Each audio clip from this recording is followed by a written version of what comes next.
Hello everyone, welcome to our YouTube channel JK latest info. तो यहाँ पर आज हम प्रोबेबिलिटी स्टार्ट करने जा रहे हैं। इससे पहले जब हम बात करते हैं जेके एसएसबी के क्लास 4 वैकेंसी की, हमने एलसीएम एचसीएफ कंप्लीट कर लिया, हमने टाइम एंड वर्क कंप्लीट कर लिया, उसके प्रैक्टिस क्वेश्चंस भी कंप्लीट कर लिए। उससे पहले हम रीजनिंग भी कंप्लीट कर चुके हैं और इंग्लिश का भी हमने छोटा सा पोर्शन, जो छोटा सा सेक्शन वो स्टार्ट किया है। आप जेके प्लेलिस्ट में बाकी की वीडियोज़ को भी देख सकते हो। और अगर थोड़ी सी आवाज़ वगैरह आ रही है तो आप अगर हमारे चैनल में रेगुलर बेसिस पे वीडियोस देखते हो तो आपको समझ आ रहा होगा आवाज़ें क्यों आ रही हैं। ठीक है, थोड़ा सा आपको कोऑपरेट करना पड़ेगा अगर आपको बाहर से आवाज़ें आ रही हैं। हम प्रोबेबिलिटी का पार्ट 1 करेंगे, 2 पार्ट में प्रोबेबिलिटी हमारा कंप्लीट हो जाएगा। क्लास 4 की बात करें, इतना ज़्यादा डेप्थ में क्वेश्चन आते नहीं है प्रोबेबिलिटी के, बिल्कुल बेसिक लेवल के आते हैं। आज के दिन में आपको कोई किसी भी तरह की ट्रिक वगैरह नहीं बताऊंगा। आज मैं आपको बेस लेकर चलूँगा, बेसिक तरीके के क्वेश्चन बताऊँगा। कल की वीडियो में थोड़ा सा हार्ड लेवल भी कर लेंगे और मैं आपको ट्रिक्स भी बता दूंगा। बट आज की वीडियो उन सभी के लिए इंपॉर्टेंट है जिनके बेसिक वगैरह क्लियर नहीं है या फिर जो स्टूडेंट्स रिवाइज करना चाहते हैं, वो आज की वीडियो को ध्यान से समझना। आज भी हम कुछ क्वेश्चंस करेंगे, कुछ क्वेश्चन आपको प्रैक्टिस के लिए मिलेंगे और एक छोटी सी स्टोरी भी आपको सुना दूंगा। और गर्मी भी बहुत ज़्यादा है। सबसे पहले हम बात करते हैं प्रोबेबिलिटी की। प्रोबेबिलिटी तो कई तरीके से समझ सकते हो। सिंपल लैंग्वेज में कहा जाए तो प्रोबेबिलिटी को आप ऐसे समझ सकते हो, आप इसको बोल सकते हो चांस। किसी चीज़ के कितने चांसेस हैं, आप बोल सकते हो किसी चीज़ की कितनी प्रोबेबिलिटी है। जैसे सबसे पहले हम समझ के चलते हैं कि प्रोबेबिलिटी होती क्या है, फॉर्मूला भी देख लेते हैं, कुछ एग्जांपल्स भी देख लेते हैं। जैसे हम बोल सकते हैं कि प्रोबेबिलिटी जो है वो किसके बराबर होती है। अभी आपको शॉर्टकट में समझा रहा हूँ, आपको जैसे आगे बढ़ते जाएंगे ना अच्छे से समझ आता जाएगा। प्रोबेबिलिटी होता क्या है, आपके फेवर में कितने केसेस आए, मतलब फेवरेबल केसेस बोल सकते हो, divided by total number of outcomes बोल सकते हो। ठीक है, total number of possible outcomes आप बोल सकते हो। ये होता है प्रोबेबिलिटी का फॉर्मूला। ठीक है, पॉसिबल आउटकम्स, ये समझते हैं पॉसिबल आउटकम्स क्या होते हैं, ये फेवरेबल केसेस क्या होते हैं, वो हम समझ लेते हैं। जैसे मान के चलो कि आप कहते हो कि आपने क्या किया, एक कॉइन को टॉस किया। आपने क्या किया, एक कॉइन को टॉस किया, उसकी सैंपल स्पेस बनाते हैं। सैंपल स्पेस क्या होता है, जैसे आप क्या कर रहे हो, यहाँ पे आपने कॉइन को टॉस किया तो वहाँ पर क्या क्या आ सकता है, पॉसिबल आउटकम्स क्या है, या तो वहाँ पर हेड आएगा या तो वहाँ पर टेल आएगा। ऐसा ही होगा, जब भी आपने कॉइन को टॉस किया तो वहाँ पर या तो हेड आएगा या तो टेल आएगा। जितने भी पॉसिबल आउटकम्स थे, जितने भी पॉसिबल रिजल्ट थे, वो आपने यहाँ पर लिख दिए। ये आपके पास बन गए सैंपल स्पेस। क्लियर हो गया। अब हम प्रोबेबिलिटी निकालते किसी इवेंट की। इवेंट जैसे आपने कॉइन को टॉस किया, किसी डाइस को थ्रो किया। ठीक है, ये सारी चीज़ों को बोलते हैं हम इवेंट वगैरह। हम सबसे पहले बात करते हैं, मान के चलो कि हम यहाँ पे एक एग्जांपल लेके चलते हैं, प्रोबेबिलिटी का फॉर्मूला आपको समझ आ जाएगा। जैसे मैंने आपको बोला कि बताओ आपके पास कॉइन है, आपने कॉइन को टॉस किया तो वहाँ पर हेड आना चाहिए, उसके कितने चांसेस हैं। आप बोलोगे आते थे 50-50% चांस है कि वहाँ पर हेड आ सकता है। मैं आपको बोलूँगा बताओ टेल आना चाहिए, आप लोग 50% चांस है कि कॉइन को टॉस करेंगे तो वहाँ पर टेल आ सकता है। तो वो हम निकालते कैसे, वो प्रोबेबिलिटी, वो चांस हम निकालते कैसे, वो हम समझ लेते हैं। जैसे यहाँ पर मैंने आपको कहा कि प्रोबेबिलिटी बताओ आपका हेड आना चाहिए, तो प्रोबेबिलिटी आप इवेंट आप कैसे निकालोगे, आपके फेवर में क्या है कि हेड आना चाहिए। नीचे की तरफ आप क्या लिखोगे, total number of possible outcomes. मैं बात करूँ यहाँ पे प्रोबेबिलिटी ऑफ हेड, कि आपका हेड आना चाहिए, उसकी प्रोबेबिलिटी कितनी है। नीचे की तरफ आपको हमेशा का लिखना है, डिनोमिनेटर में आपको हमेशा का लिखना है, जितने भी पॉसिबल आउटकम्स है वो सारे लिख देने हैं, उनका नंबर लिख देना है। यहाँ पर कितने पॉसिबल आउटकम आ रहे हैं, जब आप एक बार कॉइन को टॉस करते हो, एक हेड आ सकता है, एक टेल आ सकता है। मतलब आपके पास यहाँ पे 2 आउटकम्स आ सकते हैं, 2 पॉसिबल आउटकम है। नीचे की तरफ हमने वो काम कर देना है। ऊपर की तरफ हमने क्या लिखना है, हमारे पास हेड है ना, हेड आने की प्रोबेबिलिटी हमें बतानी है। तो फेवर में कितने हमारे हेड, यहाँ पर आपको कितनी बार दिख रहा है, हेड आपको सिर्फ एक ही बार दिख रहा है ना। ऊपर की तरफ 1 लिख दोगे तो प्रोबेबिलिटी हेड की कितनी आ गई, प्रोबेबिलिटी हेड की आ गई 1/2। वैसे मैं आपको बताऊँ प्रोबेबिलिटी टेल की कितनी हो जाएगी, तो टेल की भी वैसे निकालेंगे। नीचे की तरफ हम निकालेंगे पॉसिबल आउटकम्स। नीचे की तरफ 2 आपके पास आ सकते हैं, 2 केस आपके पास आ सकते हैं, हमने 2 लिख दिया। आपको चाहिए टेल, टेल आपको यहाँ पे कितनी बार दिख रहा है, एक ही बार दिख रहा है ना, तो प्रोबेबिलिटी होगी टेल की 1/2। नहीं समझ आया तो कोई इशू नहीं, हम आगे और चलते हैं। मान के चलो हम कोई और इवेंट लेके चलते हैं। हमने इवेंट लिया, हमारे पास एक डाइस था, हमने इसको थ्रो किया। लूडो तो आप सभी खेलते हो ना, वहाँ पे डाइस यूज करते हो। आपने उस डाइस को थ्रो किया, अब आपने डाइस को थ्रो किया, हम सैंपल स्पेस बनाते। सैंपल स्पेस क्या बन सकती है, मतलब डाइस को थ्रो करने पे क्या क्या आ सकता है, 1 भी तो आ सकता है सामने की तरफ, 2 भी आ सकता है, 3 भी आ सकता है, 4 भी आ सकता है, 5 भी आ सकता है, 6 भी आ सकता है। इनमें से कुछ भी आ सकता है जब आप डाइस को थ्रो करोगे। क्लियर हो गया। तो ये हमने क्या लिख दिए, ये हमने लिख दिए पॉसिबल आउटकम्स। ये हमारे पास पूरा क्या है, सैंपल साइज आ गया। इसमें हमने क्या लिख दिया, पॉसिबल आउटकम्स, जो भी चीज़ें आ सकती हैं। ये हमारे पास सैंपल साइज आ गया। अब आपको वही बोलता है कि बताओ प्रोबेबिलिटी बताओ कि 3 आने के कितने कितने चांसेस हैं, या फिर 3 की प्रोबेबिलिटी बताओ कितनी है। हम क्या करेंगे, नीचे की तरफ हम क्या लिखेंगे, जितने भी हमारे पास पॉसिबल आउटकम्स हैं, पॉसिबल रिजल्ट हैं वो लिख देंगे, 1 2 3 4 5 6, नीचे की तरफ हम 6 लिख देंगे। अब यहाँ पे 3 आपको कितनी बार दिख रहा है, 3 आपको एक ही बार दिख रहा है ना, तो 1/6 आ जाएगी। अब हम यहाँ पे बात करें प्रोबेबिलिटी बताओ 5 की कितनी प्रोबेबिलिटी है, 5 के आने के कितने चांसेस है, वो कैसे निकालोगे, नीचे की तरफ हम सभी आउटकम्स लिख देंगे, टोटल कितने थे 6 थे। अब 5 कितनी बार दिख रहा है आपको, 5 भी तो एक ही बार दिख रहा है, तो 1/6 हो जाएगी। क्लियर हो गया। अब आपको कोई बोलता है कि बताओ क्या प्रोबेबिलिटी है कि जो भी हमारे पास नंबर होगा, जब आप डाइस को थ्रो करोगे, जो भी हमारे पास नंबर होगा वो 4 से कम होगा, नंबर जो है वो 4 से कम होना चाहिए, उसकी प्रोबेबिलिटी कितनी हो जाएगी, तो नीचे की तरफ तो 6 ही आएगा ना, कि पॉसिबल आउटकम हमारे पास कितने हैं, 6 ही है। अब आपको क्या बताना है कि 4 से कम होना चाहिए वो नंबर, 4 से कम नंबर ये भी आ सकता है, ये भी आ सकता है, या फिर ये भी आ सकता है। तो मतलब हमारे पास फेवर में हमारे कितने आ रहे हैं, फेवर में हमारे पास 3 आ रहे हैं, तो 3/6 प्रोबेबिलिटी आ जाएगी। इसको कट कर तो 1/2 भी लिख सकते हो, 1/2 हमारे पास प्रोबेबिलिटी आ गई है। ठीक है, अगर आपको समझ आ रहा है तो अच्छी बात है, नहीं समझ आ रहा हम कुछ क्वेश्चंस करते हैं, उसकी हेल्प से आपको और अच्छे से समझ आ जाएगा। जैसे देखो फर्स्ट क्वेश्चन आपकी स्क्रीन में है, ध्यान से समझना। आज मैं सिर्फ आपको बेसिक करवा रहा हूँ, ट्रिक्स वगैरह कल बता दूंगा। ठीक है, और कल हमारा चैप्टर कंप्लीट हो जाएगा, फिर उसके बाद हम देखेंगे इसके अगर प्रैक्टिस क्वेश्चन आपसे नहीं हो तो वो भी सॉल्व करवा दूंगा। यहाँ पर कहा गया the probability of getting exactly 1 head in tossing a pair of coins. यहाँ पर कहा गया क्या प्रोबेबिलिटी है कि आपके पास सिर्फ एक ही हेड आएगा।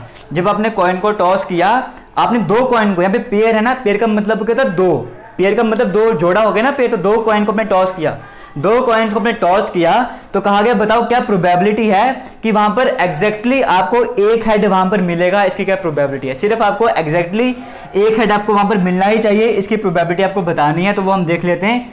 आपके पास यहाँ पर देखो 2 कॉइन्स है ना, एक कॉइन आपके पास मान के चलो ये है, एक सेकंड कॉइन आपके पास मान के चलो ये है। ठीक है, 2 कॉइन आपने टॉस किए, इसके पहले हम सैंपल साइज बना देते हैं। कल की वीडियो में आपको ट्रिक्स बताऊंगा, सैंपल साइज बताने की भी जरूरत नहीं पड़ेगी आपको। ठीक है, अब इसका सैंपल साइज बनाएंगे।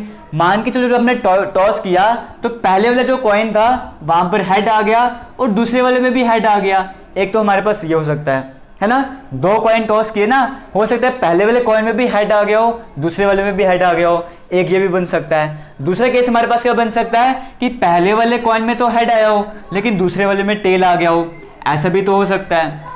थर्ड की बात करें, हमारे पास ऐसा भी हो सकता है जब हमने टॉस किया, जो पहले वाला था वहां पर हमारे पास टेल आ गया और दूसरे वाले में हमारे पास हेड आ गया, ऐसा भी हो सकता है। ऐसा भी हो सकता है कि पहले वाले में भी टेल आ जाए और लास्ट वाले में भी टेल आ जाए, तो ये हमारे पास बन गया पॉसिबल आउटकम।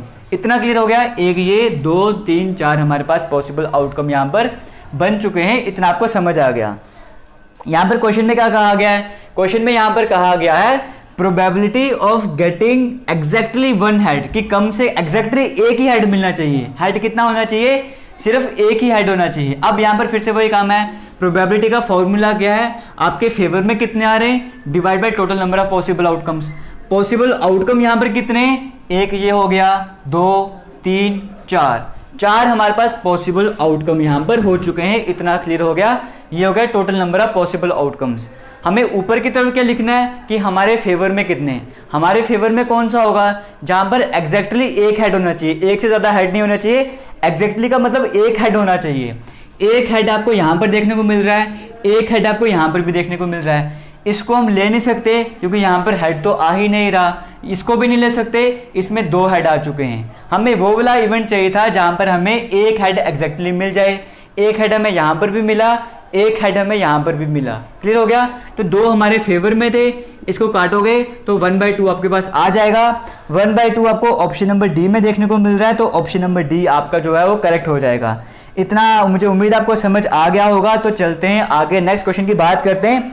नेक्स्ट क्वेश्चन पे आपकी स्क्रीन में यहाँ पर कहा गया है the probability of getting less than 3 in a single throw of dice. अब यहाँ पर 2 बार टॉस किया, एक ही बार थ्रो के डाइस को। आने वाले सेशन में जो नेक्स्ट सेशन होगा वहां पर हो सकता है आपके सामने ऐसे क्वेश्चन आए जहाँ पे डाइस को 3 बार थ्रो किया जाए, 2 बार थ्रो किया जाए, तो वहां पे सैंपल साइज बनाने में टाइम लगता है। तो वहां पर हम इस तरह का सैंपल साइज बनाने में टाइम वेस्ट नहीं करेंगे, वहां पर मैं आपको ट्रिक्स बताऊंगा। यहाँ पर क्या कहा गया है, यहाँ पर कहा गया कि the probability of getting less than 3 in a single throw of dice. एक ही बार आपने डाइस को थ्रो किया तो उसका सैंपल स्पेस हमारे पास क्या बन जाएगा, एक ही बार थ्रो किया ना, 1 भी आ सकता है, 2 भी आ सकता है, 3 भी आ सकता है, 4 भी आ सकता है, 5 भी आ सकता है और 6 भी आ सकता है। ठीक है, नहीं समझ आ रहा, हमने कई सारे क्वेश्चंस करे, आपको सब कुछ समझ आ जाएगा। ये हमने बना दिया सैम्पल साइज, क्लियर हो गया। एक बार डाइस को थ्रो करेगा, सैंपल साइज बना दिया। तो प्रोबेबिलिटी की बात करें, नीचे की तरफ हमारे पास क्या आ जाएगा, total number of possible outcomes. Total number of possible outcomes कितने, 6 हमने लिख दिया। ऊपर हमें क्या लिखना है, हमारे फेवर में क्या है, हमारे फेवरेबल केसेस कौन से हैं कि यहाँ पर जो भी नंबर आएगा the probability of getting less than 3, कि 3 से यहाँ पर कम आना चाहिए, 3 से कम आना चाहिए। 3 से कम एक तो ये आ सकता है या फिर ये आ सकता है। तो हमारे फेवर में कितने केस हुए, 3 से कम बोले हमारे फेवर में 2 केस हुए। ऊपर की तरफ 2 लिख दो, ये कटेगा तो 1/3 आंसर आ जाएगा। ऐसा आपको ऑप्शन नंबर ए में देखने को मिल रहा है, तो वो करेक्ट हो जाएगा। क्लियर हो गया। अब चलते हैं हम कुछ और भी क्वेश्चंस कर लेते हैं। यहाँ पर देखिए नेक्स्ट क्वेश्चन आपकी स्क्रीन में है। यहाँ पर क्या कहा गया है, यहाँ पर कहा गया the letters of the word society are placed at random in a row. एक रो है, वहाँ पे जो भी लेटर्स हैं, जो आपके पास सोसाइटी वर्ड है, इसके जितने भी लेटर्स हैं उन्हें रैंडमली रखा गया। कहीं पर पहले एस को रख दिया या फिर सी को बाद में रख दिया, इस तरह से रैंडमली उन वर्ड्स को रखा गया है। कहा गया the probability of getting a vowel is, क्या प्रोबेबिलिटी है कि आपको वहाँ पर वॉवल वर्ड्स मिलेंगे। अब सिंपल सा फंडा यहाँ पर है, आपके पास क्या है, सोसाइटी SOCIETY, ये वर्ड आपके सामने है। हमारे पास प्रोबेबिलिटी का फॉर्मूला क्या है, नीचे की तरफ हमारे पास क्या आता है, पॉसिबल आउटकम्स यहाँ पर नीचे की तरफ आपको देखने को मिलते हैं। ठीक है, तो पॉसिबल आउटकम्स यहाँ पर आपके पास कितने, डिवाइड में आपके पास क्या आ जाएगा, 1 2 3 4 5 6 7, कि आपको 7 लेटर यहाँ पर मिल सकते हैं। वो आपके पास प्रोबेबिलिटी नीचे की तरफ आ गया। टोटल आउटकम्स आपके पास ये हैं। आपको कहा गया जो letters of the word society और place the probability of getting a vowel, कि इनमें से वॉवल आना चाहिए, उसकी प्रोबेबिलिटी कितनी है। अब यहाँ पर हम बात करें, यहाँ पे आपके फेवर में केसेस कौन से होंगे, जो वॉवल वाले होंगे। वॉवल आपको एक ये देखने को मिल रहा है पूरे सोसाइटी के लेटर्स में, एक आपको ये वॉवल देखने को मिल रहा है, एक आपको ये देखने को मिल रहा है, एक आपको ये देखने को मिल रहा है। वॉवल्स कौन से होते हैं, ए हो गया, ई, आई, ओ, यू, ये हमारे पास होते हैं वॉवल्स। अब यहाँ पर आपको कितने वॉवल्स दिखे, आपके फेवर में कौन से होंगे, जो वॉवल्स होंगे। तो वॉवल्स तो यहाँ पर 3 ही थे, तो प्रोबेबिलिटी आपके पास क्या हो जाएगी, 3/7। मुझे उम्मीद आपको समझ आया होगा। ऐसा आपको ऑप्शन नंबर सी में देखने को मिल रहा है। आगे चलते हैं, नेक्स्ट क्वेश्चन की बात करते हैं। यहाँ पर कहा गया है card bearing numbers 3 to 20, cards हैं उनमें नंबर जो है वो नंबरिंग हुई है 3 से लेकर 20 तक। मतलब एक कार्ड ऐसा था जिसमें 3 नंबर था, एक कार्ड में नंबर 4 है, एक में 5 6 7 करते करते 20 तक की नंबरिंग की गई है। उन्हें किसी बैग में रख दिया और उनको थॉरली मिक्स कर दिया। क्लियर हो गया। फिर कहा गया है अ card is taken out from the bag at random, randomly आपने कोई भी कार्ड वहां से बाहर निकाला। फिर कहा गया था प्रोबेबिलिटी, गर्मी बहुत ज्यादा है, फिर कहा गया था probability that the number on the card taken out is an even number. अब क्या प्रोबेबिलिटी होगी कि जो आपने कार्ड वहां से निकाला वो इवन नंबर वाला कार्ड होगा। आपने कुछ कार्ड लिए 3 से लेकर 20 तक नंबरिंग थी, बैग में डाला, मिक्स कर दिया, आपने कोई भी बैग वहां से कार्ड बाहर निकाला। क्या प्रोबेबिलिटी है, क्या चांसेस है कि जो भी आपने वहां से कार्ड बाहर निकाला वो इवन नंबर वाला कार्ड होगा, इसके क्या चांसेस हैं। फिर से बात करते हैं, यहाँ पर हमारे फेवर में केसेस कितने हैं, पॉसिबल आउटकम्स आपके पास कितने हैं, 3 से लेकर 20 तक कार्ड है ना, तो मतलब सिर्फ 1 और 2 की नंबरिंग नहीं हुई है, बाकी 3 से लेकर 20 तक नंबर हो गए। मतलब हमारे पास जो फेवरेबल केसेस है वो 18 हो गए। 3 वाला कार्ड भी है, 4 वाला भी है, 5 वाला भी है, 6 वाला भी है। मतलब सिर्फ 1 और 2 वाला कार्ड नंबर नहीं है, बाकी 3 से लेकर 20 तक सारे हैं। इसका मतलब 18 कार्ड हमारे पास हैं। तो 18 हमारे पास पॉसिबल आउटकम्स हो गए। 18 कार्ड उस बैग में पड़े हुए थे। आपने निकालना कौन सा है कि जो निकलेगा वो इवन नंबर है। अब हम बात करें 3 से लेकर 20 तक के कितने इवन नंबर आते हैं। एक इवन नंबर आपके पास 4 आ जाएगा, फिर आपके पास 6 आ जाएगा, 8 आ जाएगा, 10 आ जाएगा, 12 आ जाएगा, 14 आ जाएगा, 16 आ जाएगा, 18 आ जाएगा, 20 खुद भी तो इवन नंबर ही है, तो ये भी आ जाएगा। 1 2 3 4 5 6 7 8 9, मतलब 9/18 आपके फेवर में कितने हो गए, 9 हो गए ना इवन वाले। तो ये कैंसिल करोगे तो 1/2 आ जाएगा।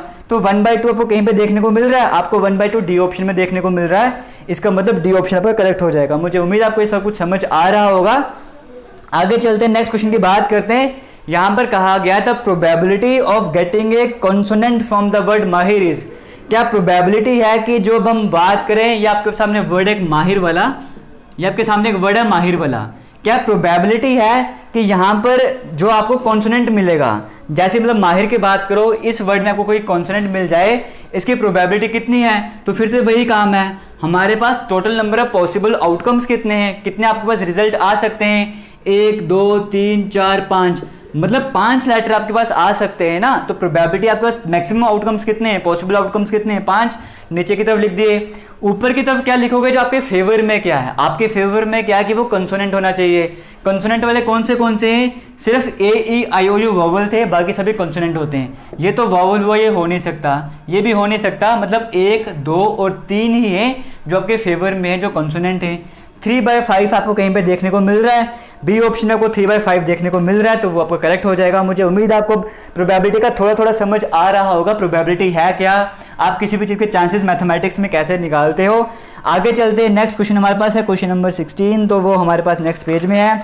यहाँ पर कहा गया है एक बैग है आपके पास, ठीक है, उसमें कहा गया 3 रेड बॉल हैं और 5 वहाँ पर ब्लैक बॉल है। कोई एक बैग है, उसमें क्या है, एक बैग है, उसमें क्या है, 3 जो आपके पास रेड बॉल हैं और 5 आपके पास ब्लैक बॉल हैं। इतना क्लियर हो गया, ये आपको गिवन है।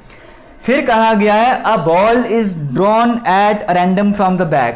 इस बैग से आपने कोई भी एक बॉल जो है वो बाहर निकाल दी। आपके पास एक बैग है, वहाँ पर 3 रेड बॉल हैं, 5 वहाँ पर ब्लैक बॉल हैं।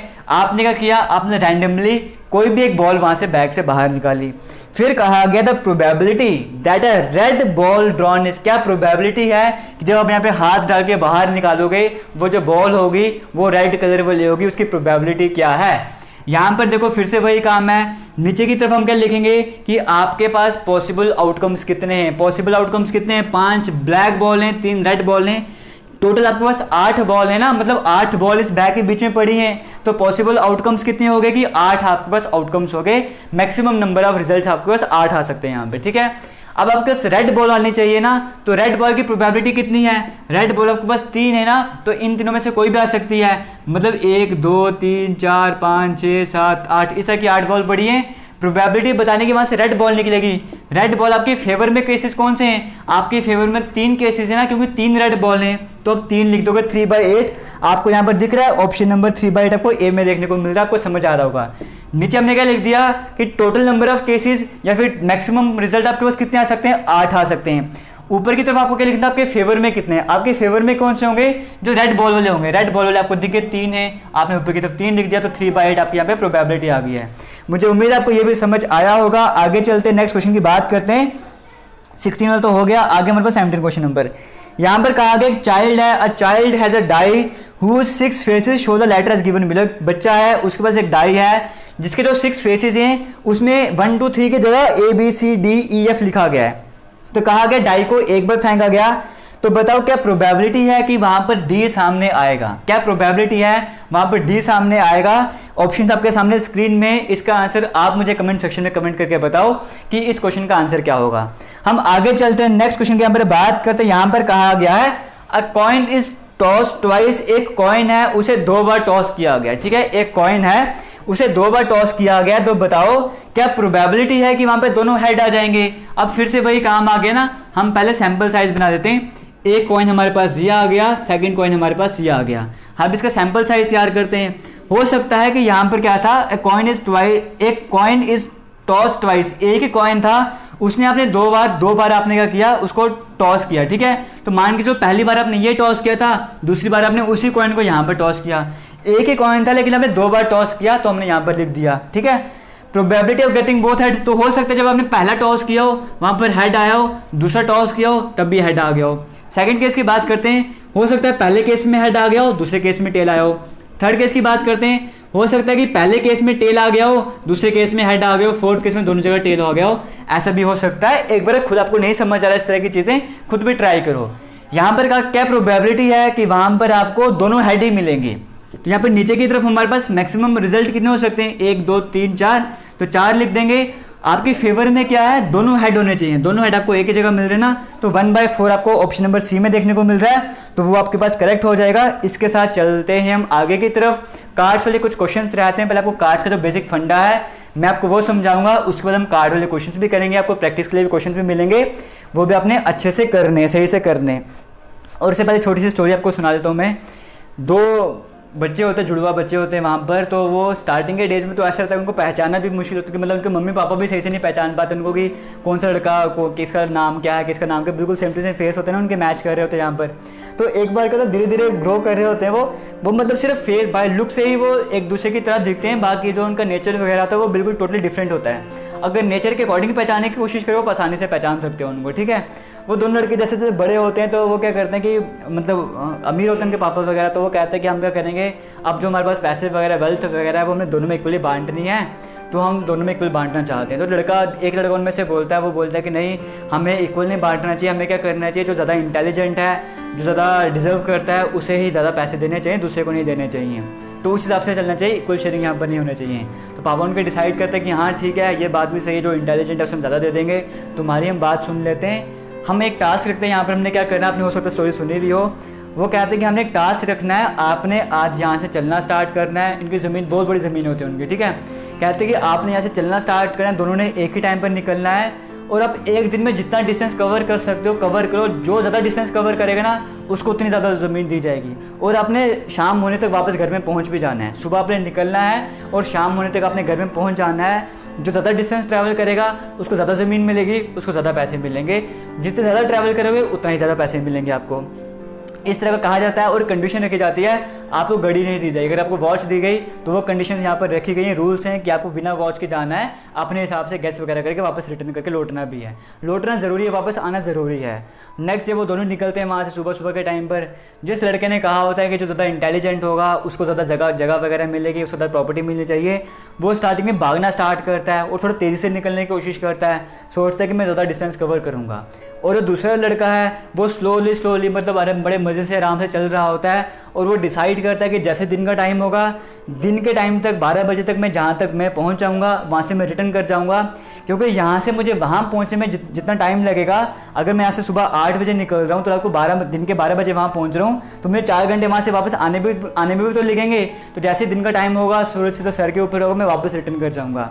और दूसरा लड़का जो था, जो अपने आप को इंटेलिजेंट समझ रहा था, वो कोशिश करता है कि मैं ज़्यादा से ज़्यादा डिस्टेंस कवर करूँ ताकि मुझे ज़्यादा से ज़्यादा पैसे मिल सकें। वो भागते जाता है। और जो दूसरा लड़का था ना, वो जैसे दिन का टाइम देखता है कि सूरज सर के ऊपर है, तो वापस रिटर्न कर जाता है और अपने घर तक पहुंच जाता है। लेकिन जो दूसरा लड़का था, जो उसको थोड़ी सी लालच थी, ग्रीड वगैरह थी मन में कि हाँ मुझे ज़्यादा चाहिए, उस चक्कर में वो काफ़ी दूर तक चला गया था। और जब वो देखता है कि अरे यार, उसको टाइम पर तो समझ नहीं आता, वो लालच के भागे ना, वो आगे तो भागता रहता है। जब उसको दिखता है कि सन जो रेड कलर का हो रहा है, इसका मतलब मेरे पास टाइम कम है, अब वो दोबारा की तरफ आ रहा होता है, बड़ी कोशिश करता है भागने की, लेकिन क्या करेगा, सुबह से थक चुका होता है, काफ़ी दूर तक चला गया होता है, और वापस वो अपने घर तक पहुँच ही नहीं पाता है, डिस्टेंस वो कवर ही नहीं कर पाता है। तो सारी ज़मीन वगैरह, जो मेजर पोर्शन वगैरह, वो किसको मिल जाता है, जो दिन के टाइम पे वापस रिटर्न करके चला गया था। ये स्टोरी मैं आपको क्यों बता रहा हूँ, क्योंकि आपको बताना चाहता हूँ कि कभी भी ना किसी चीज़ की लालच मत करो कि मुझे ज़्यादा चाहिए, मुझे वो करना है। जितनी ज़रूरत है ना उसके पीछे भागो, फालतू चीज़ों के पीछे मत भागो। ये स्पेशली मैं उन स्टूडेंट्स के लिए ये स्टोरी मैंने सुनाई है जो कहते हैं कि सिलेबस कंप्लीट करवाओ। आप सोचते हो कि वो लड़का है, उसका सिलेबस कंप्लीट हो गया है, मुझे उससे आगे जाना है, मुझे अपना सिलेबस कवर करना है, आप जल्दी सिलेबस कंप्लीट करवाओ, मैं रिवीजन करना स्टार्ट कर दूंगा। आपके दिमाग में ऐसी चीज़ें बैठती हैं कि वो वहाँ पे कोचिंग वगैरह ले रहा है, वो वहाँ से पढ़ रहा है, उसका सिलेबस काफ़ी आगे चल चुका है, मैंने तो सिर्फ अभी रीजनिंग ही कंप्लीट किया है, मैथमेटिक्स के 2 ही पोर्शन कंप्लीट किए हैं, मैं कब मैथमेटिक्स करूँगा, इंग्लिश करूँगा, कब क्या करूँगा। आपके दिमाग में ऐसी चीज़ें घूमती रहती हैं। तो इन चीज़ों को नेगलेक्ट करो, आप सिर्फ इस चीज़ पे फोकस करो कि क्या आपने जितना पढ़ लिया है, जितनी आपकी क्लासेस हो चुकी हैं, क्या आप उसमें परफेक्ट हो चुके हो, क्या आप किसी भी बुक का क्वेश्चन उठा के, उस लेवल का क्लास 4 का कोई किसी भी तरह क्वेश्चन उठा के आपके सेकंड्स में उस क्वेश्चन को कर पाओगे, क्या आपको सभी कंसेप्ट क्लियर हैं, सभी चीज़ें आपको याद हैं, क्या जो आपके 2 टेस्ट लिए थे उसमें आपके 100% मार्क्स आए थे। उस चीज़ पे ज़्यादा फोकस करो, ना कि इस चीज़ पे कि हमें सिलेबस वगैरह कंप्लीट करना है। हाँ, सिलेबस कंप्लीट करना ज़रूरी है, बट उसके लिए हमारे पास टाइम वगैरह बहुत ज़्यादा है, हम अपने टाइम में आराम से कंप्लीट करवा देंगे, और मैं आपको रिवीजन भी करवा दूंगा। इतना ट्रस्ट आपको होना चाहिए। अगर किसी से पढ़ रहे हो तो उस पर ट्रस्ट भी आपको होना चाहिए, ठीक है। स्टोरी वैसे छोटी सी स्टोरी थी, आपको मॉरल समझाने की कोशिश थी कि कभी भी लालच मत करो कि मुझे उसके आगे जाना है, अपने जो स्पीड है स्लो स्पीड रखो, चाहे फास्ट रखो, बट एक कंसिस्टेंट होकर रहो। जितनी ज़रूरत है उतनी चीज़ों के पीछे भागो। और सिलेबस की बात की जाए तो सिलेबस जो आपका चल रहा है उसको परफेक्ट तरीके से करो, उसको अच्छे तरीके से करो कि बार बार मुझे चीज़ें पढ़ने की कोशिश ना, मतलब ये ना हो कि मैं अभी मैथमेटिक्स भी कंप्लीट करूँ, बाद में जीके भी कंप्लीट करूँ तो मुझे रीजनिंग भूल जाए। वो काम नहीं होना चाहिए। जितना कर रहे हो अच्छे से करना, और अगर टाइम वेस्ट किया तो उसके लिए सॉरी। हम चलते हैं आगे की तरफ। चलिए अब यहाँ पर देखिए, पहले कार्ड्स वाला एक बार कंसेप्ट समझ लो, उसके बाद हम चलते हैं आगे की तरफ, ठीक है। ये समझ लो, इसके बेसिस पे कई सारे क्वेश्चंस आपके आएंगे। टोटल जो हमारे पास कार्ड्स होते हैं, डेक ऑफ कार्ड जिसको बोलते हैं, वो जो ताश के पत्ते वगैरह होते हैं, टोटल कितने होते हैं 52 कार्ड्स होते हैं। इतना आप सभी को पता होगा, नहीं पता तो आज आपको सब कुछ बता रहा हूँ, आपकी स्क्रीन में भी सब कुछ रहेगा, यहाँ पर भी सब कुछ समझते जाना, ठीक है। टोटल कार्ड्स होते हैं 52, इनको दो पार्ट्स में डिवाइड किया, 26 आधे 26 हो गए, आधे 26 एक तरफ हमने कर दिए, ठीक है। टोटल कार्ड्स 52 होते हैं, इसमें से 26 होते हैं वो रेड कलर वाले होते हैं, 26 जो है ब्लैक कलर के होते हैं। कोई डिफिकल्टी नहीं है, मतलब 26 कार्ड जो रेड कलर वाले होते हैं और 26 जो होते हैं वो ब्लैक कलर होते हैं। इतना आपको समझ आ गया। 52 टोटल कार्ड्स हैं, दो पार्ट्स में डिवाइड हैं, 26 रेड और 26 ब्लैक। अब इसका भी फर्दर डिवीजन है, देखो ये समझना आपके लिए बड़ा ज़रूरी है, अगर ये नहीं समझोगे तो काम खराब हो जाएगा। 26 रेड की बात करें ना, इसको पूरे दो हाफ्स में डिवाइड किया हुआ है, 13 ये 13 ये। वैसे जो 26 ब्लैक हैं ये भी दो पार्ट्स में डिवाइड हैं, 13 ये और 13 ये। एक बार क्या करना, इसको कहीं पे ड्रॉ वगैरह कर लो, और उसके बाद जो मैं आपको चीज़ें समझा रहा हूँ ना, इनको दिमाग में रखना और बिना देखे इस चार्ट को बनाने का ट्राई करना। 4 से 5 बार बनाना तभी आपको याद रहेगा। 52 को दो पार्ट्स में डिवाइड कर दिया, हाफ पार्ट में हाफ पार्ट ये कर दिया। इसमें कुछ रेड कलर के होते हैं, कुछ ब्लैक कलर के होते हैं। 26 रेड कलर के, 26 ब्लैक कलर वाले कार्ड होते हैं। फिर 26 को हमने फिर दो पार्ट्स में डिवाइड किया, इस 26 को भी हमने दो पार्ट्स में डिवाइड किया। जब हमने इस रेड की बात की ना, इन रेड को हमने दो पार्ट्स में डिवाइड किया, उसमें हमने 13 एक तरफ कर दिए, 13 एक तरफ कर दिए, ब्लैक वाले भी दो पार्ट्स में डिवाइड करते। रिपीट कर रहा हूँ यहाँ पर। अब यहाँ पर जो हमारे पास रेड थे ना, इस रेड के अंदर कुछ 13 कार्ड ऐसे होते हैं जिनमें हार्ट बना होता है, दिल वाले होते हैं। कुछ 26 कार्ड ऐसे होते हैं जो डायमंड वाले होते हैं। इनके हिंदी में भी नाम है, बट आपका पेपर इंग्लिश में आएगा तो आपको इंग्लिश में सभी नाम याद रखने, ठीक है। जो 26 रेड थे, उन 26 रेड में 13 कार्ड तो हार्ट वाले होते हैं, 13 हमारे पास डायमंड वाले होते हैं। वैसे ब्लैक की बात करें, इन ब्लैक में 26 ब्लैक में 13 तो हमारे पास स्पेड होते हैं और 13 हमारे पास क्लब होते हैं। इतना क्लियर हो गया होगा आपको। एक बार दोबारा से समझ लो, चार्ट को समझ लो। हाफ पार्ट में डिवाइड किया, फिर इनको भी हाफ पार्ट में डिवाइड कर लिया है।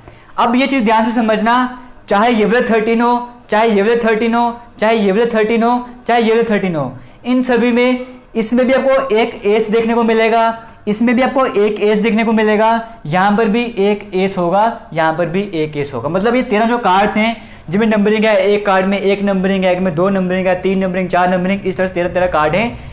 इन 13 के ग्रुप में भी एक एस आपको देखने को मिलेगा, इन 13 के ग्रुप में भी एस, इनमें भी एस, इनमें भी एस, एक एक एस देखने को मिलेगा। वैसे ही इन 13 पत्तों में से, जैसे आपको पता है ना, एक पत्ता एस का होगा, वैसे ही इन 13 पत्तों में से एक पत्ता जैक का होगा, इन 13 पत्तों में से एक पत्ता क्वीन वाला होगा, इन 13 पत्तों में से एक पत्ता फिर एक कार्ड जो क्वीन का होगा।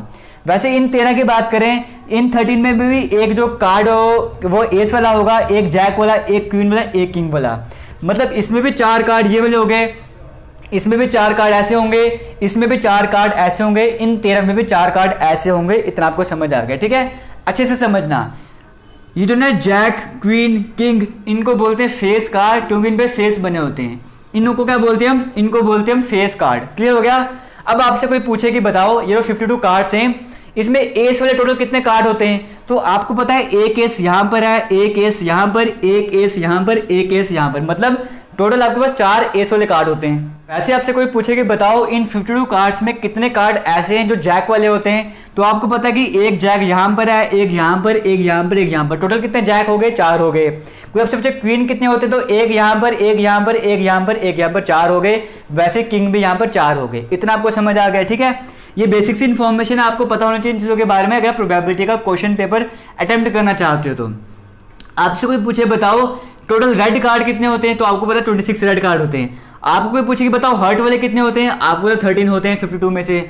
आपसे कोई पूछे कि बताओ स्पेड और क्लब वाले मिला के टोटल कितने कार्ड होते हैं, तो आपको पता है स्पेड 13, क्लब 13 दोनों मिला के 26 होते हैं 52 में से। आपसे कोई पूछे बताओ फेस कार्ड कितने होते हैं टोटल 52 में से, फेस कार्ड कितने होते हैं, तो आपको पता कि 3 फेस कार्ड ऐसे हैं जो यहाँ पर आएंगे, फिर 3 फेस कार्ड यहाँ पर भी तो आएंगे, 3 फेस कार्ड यहाँ पर भी आएंगे, 3 फेस कार्ड यहाँ पर भी आएंगे। इसका मतलब टोटल हमारे पास 12 फेस कार्ड होते हैं। क्यों? मैंने आपको कहा ना, यहाँ पर भी एक एस, एक जैक, एक क्वीन, एक किंग यहाँ पर आएगा, वैसे चारों चीज़ें यहाँ पर आएंगी, यहाँ पर आएंगी।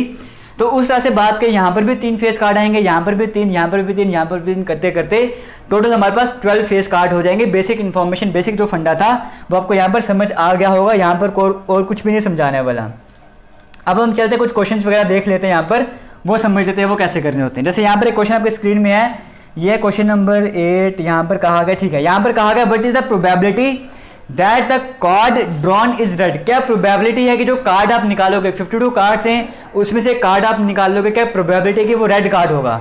रेड कार्ड की प्रोबेबिलिटी है ना, नीचे की तरफ क्या लिखोगे कि टोटल आपके पास कितने आउटकम्स आते हैं वो लिखोगे। नीचे की तरफ आप क्या लिखोगे कि टोटल कितने केसेस हो सकते हैं, टोटल पॉजिटिव रिजल्ट कितने हैं वो आप लिखोगे। तो वो कितने आपके पास, वो आपके पास रहते हैं 52। टोटल जो पॉसिबल आउटकम्स हैं वो आपके पास 52 हैं, आपने नीचे की तरफ लिख दिया। ऊपर की तरफ क्या लिखोगे, आपके फेवर में क्या है, आपके फेवर में यहाँ पर कौन से वाले हैं जो रेड होने चाहिए। और आपको पता है रेड कार्ड कितने, टोटल रेड कार्ड हमारे पास 26 रहते हैं ना, तो यहाँ पर 26 लिख दोगे। तो ये आपके पास आंसर कितना आ जाएगा 1/2। बिल्कुल बेसिक सा है, यहाँ पे किसी भी तरह की डिफिकल्टी नहीं रहनी चाहिए। आगे चलते हैं, नेक्स्ट क्वेश्चन की बात करते हैं। यहाँ पर कहा गया है what is the probability that the card drawn is an ace. क्या प्रोबेबिलिटी है कि जो आप कार्ड यहाँ से निकालोगे। देखो ये बिल्कुल बेसिक सा है। प्रोबेबिलिटी का मतलब जब 7th क्लास में, 8th क्लास में, 10th क्लास में पढ़ते हो ना, वही प्रोबेबिलिटी ये वाली है। ये बिल्कुल बेसिक लेक्चर है, अगर आपको ये समझ आएगा तभी आपको सेकंड वाला लेक्चर समझ आएगा। तो ये बेस है, ये समझना जरूरी है। सेकंड में कहा गया है कि क्या प्रोबेबिलिटी है यहाँ पर कि जो कार्ड आप निकालने जा रहे हो वो यहाँ पर एस रहने वाला है। अब इसकी क्या प्रोबेबिलिटी है, अब नीचे की तरफ हम क्या लिखेंगे, डिनोमिनेटर में हम क्या लिखेंगे, हमारे पास पॉसिबल आउटकम्स कितने हैं। फिर से वही, हमारे पास पॉसिबल आउटकम्स जो हैं वो 52 हैं, क्योंकि टोटल कार्ड्स कितने हैं, टोटल कार्ड आपके 52 है ना, तो आपने 52 लिख दिए। अब क्या प्रोबेबिलिटी है कि वो एस रहने वाला है। ए से कितने चांसेस रहते हैं, ए से आपके पास कौन सा हो गया, एक केस यहाँ पर आएगा, एक केस यहाँ पर होता है, एक यहाँ पर होता है, एक यहाँ पर होता है, मैंने आपको बताया था ना। तो कितने फेवर में आपके फेवर में यहाँ पर 4 हैं, तो 4/52 आपको कहीं पे देखने को मिल रहा है। 4/52 देखने को नहीं मिल रहा है, इसको सॉल्व कर लेते हैं। ये 1 से कट जाएगा, 4 1 4, 4 3 12, तो 1/13 आपके पास आंसर आ जाएगा। 1/13 आपको ऑप्शन नंबर सी में देखने को मिल रहा है, तो ऑप्शन नंबर सी करेक्ट हो जाएगा। आगे चलते हैं, नेक्स्ट क्वेश्चन के हम बात कर लेते हैं। यहाँ पर कहा गया व्हाट इज द प्रोबेबिलिटी, क्या प्रोबेबिलिटी है कि जो कार्ड आप निकालोगे इज रेड, रेड भी होना चाहिए, एंड अ किंग, रेड भी होना चाहिए और वो किंग भी होना चाहिए। कंडीशन समझो कि रेड भी होना चाहिए, किंग भी होना चाहिए। किंग आपके पास यहाँ पर भी आता है, यहाँ पर भी आता है, यहाँ पर भी आता है और यहाँ पर भी आता है, बट कंडीशन दी गई सिर्फ किंग नहीं होना चाहिए, किंग होने के साथ साथ वो रेड भी होना चाहिए। या तो फिर आप ये वाला किंग उठाओगे और ये वाला किंग उठाओगे, क्योंकि यहाँ पे जो भी किंग होंगे वो रेड कलर वाले होंगे। इसका मतलब यहाँ पे प्रोबेबिलिटी कितनी हो जाएगी, नीचे की तरफ तो 52 आएगा, ऊपर की तरफ आपके पास 2 आ जाएगा। तो 2/52 को कैंसिल करोगे तो आपके पास कितना आ जाएगा 26। 1/26 आपको देखने को मिल रहा है, ए ऑप्शन में देखने को मिल रहा है। अगर कहा होता कि क्या प्रोबेबिलिटी है जो कार्ड निकालोगे वो किंग होगा, तो आप बोलते हैं 1 2 3 4, 4/52। यहाँ पर कहा गया किंग तो होना चाहिए बट रेड भी होना चाहिए, तो रेड के अंडर वाले किंग यही है ना 2, तो यहाँ पे आपका आंसर 2/52 आ गया था, जिसका 1/26 बन गया। आगे चलते हैं, नेक्स्ट क्वेश्चन की हम बात कर लेते हैं। यहाँ पर कहा गया है क्वेश्चन नंबर 8 की तरफ हमें चलना पड़ेगा। यहाँ पर मेरे हिसाब से 8 है। यहाँ पर कहा गया है one card is drawn from A well shuffle deck of 52 playing cards. एक कार्ड निकाला गया, फिर से कहा गया the probability of getting a non face card, मतलब फेस कार्ड नहीं होना चाहिए। फिर से वही काम है, प्रोबेबिलिटी का फंडा वही है ना, नीचे की तरफ पॉसिबल आउटकम 52 हो गए। अब आपके फेवर में क्या है कि वो फेस कार्ड नहीं होना चाहिए। अब यहाँ पर देखो टोटल फेस कार्ड कितने होते हैं, अभी कुछ देर पहले आपको बताया था टोटल फेस कार्ड आपके पास 12 होते हैं। तो वो कार्ड जो फेस कार्ड नहीं होंगे वो कैसे निकालोगे, 52 में से ये वाले फेस कार्ड माइनस कर दो, आपके पास क्या बन जाएगा 40, आपके पास आंसर आ जाएगा।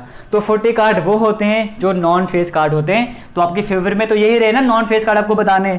तो 40/52 कर लो, इसको कट करना चाहोगे तो 4 10 50, 4 10 40 आ जाएगा, तो 4 13 कर लोगे तो 10/13 आपको ऑप्शन नंबर बी में देखने को मिल रहा है, वो करेक्ट हो जाएगा। आगे चलते हैं, एक लास्ट क्वेश्चन और डिस्कस कर लेते हैं, उसके बाद हम कल की वीडियो में कंटिन्यू करेंगे। गर्मी भी बहुत ज़्यादा आज। यहाँ पर लास्ट क्वेश्चन में कहा गया, उससे पहले मैं आपको बताना चाहूँगा फिर से हम 2000 लाइक्स का यहाँ पे टारगेट रखेंगे। मुझे उम्मीद है कि आप 2000 लाइक का जो लाइक का टारगेट है वो अचीव करवाने में हमारी हेल्प करोगे। हम आपके लिए कंटिन्यू काम करते जाएंगे। अभी घर में छोटा सा फंक्शन आपको बताया, तभी मैं रेगुलर वीडियोज़ नहीं अपलोड कर पा रहा हूँ, आने वाले टाइम पर रेगुलर वीडियोज़ भी अपलोड करूँगा। यहाँ पर लास्ट क्वेश्चन में कहा गया है, क्वेश्चन नंबर यहाँ पर, सॉरी थोड़ा टाइम लगा रहा हूँ, यहाँ पर कहा गया one card is drawn from a well shuffled deck of 52 card. फिर से कार्ड वहाँ से निकाला गया है, कहा गया था probability that the card will not be an ace. क्या प्रोबेबिलिटी है कि जो कार्ड आप निकालोगे वो एस नहीं होगा, जो कार्ड आप बाहर निकालोगे वो एस नहीं होना चाहिए, इसकी प्रोबेबिलिटी क्या है। तो फिर से वही है, नीचे की तरफ तो 52 आ जाएगा। अब जो आपके पास कार्ड है वो एस नहीं होना चाहिए, तो आपको पता होगा कि इनमें एस कितने रहते हैं, एक यहाँ पर, एक यहाँ पर, एक यहाँ पर, एक वहाँ पर। तो मतलब हमारे पास टोटल एस कार्ड कितने हो गए, टोटल हमारे पास एस कार्ड तो 4 होते हैं ना, बट आपको वो बताना है जो एस कार्ड नहीं होने चाहिए। तो जो नहीं होते वो कैसे निकालोगे, 52 - 4 कर दो तो यहाँ पर 48 आपके पास आंसर आ जाएगा। तो इसे सॉल्व करने से कैसे सॉल्व करेंगे, 4 के टेबल से काट लो, ये 12 बन जाएगा, 13। तो 12/13 आपको कहाँ पर देखने को मिलेगा, ऑप्शन नंबर सी में देखने को मिलेगा। मुझे उम्मीद है आपको समझ आ गया होगा। अभी भी किसी तरह का डाउट होगा तो कमेंट सेक्शन में कमेंट करके ज़रूर पूछना। थैंक यू, जय हिंद।